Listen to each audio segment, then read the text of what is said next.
द बालमा कोरवा छोड़ी द बालमा होइगा भोर भेनु सरवा कोरवा छोड़ी द बालमा होइगा भोर भेनु सरवा कोरवा छोड़ी द बालमा साँझ बोल चिरई सबेर बोल मोरवा कोरवा छोड़ी द बालमा कोरवा छोड़ी द बालमा होइगा भोर भेनु सरवा कोरवा छोड़ी द बालमा होइगा भोर भेनु सरवा कोरवा छोड़ी द बालमा उड़ी उड़ी मोरवा बगियावा में बैठ तनी उड़ाई द बालमा तनी उड़ाई द बालमा साँझ बोलल चिरैया तनी उड़ाई द बालमा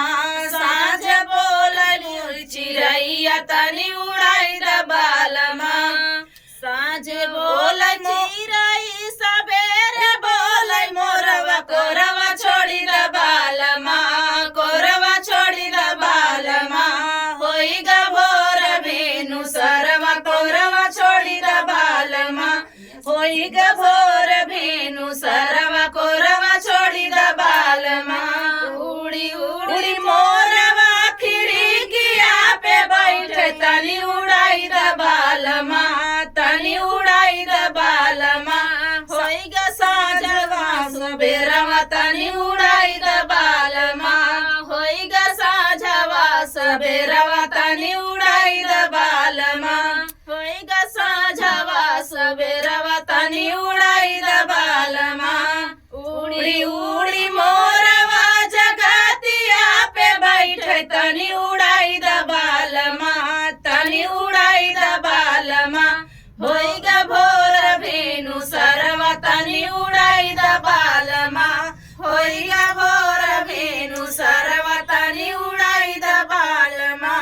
उड़ी उड़ी मोरवा से जियावा पे बैठ तनी उड़ाई द बालमा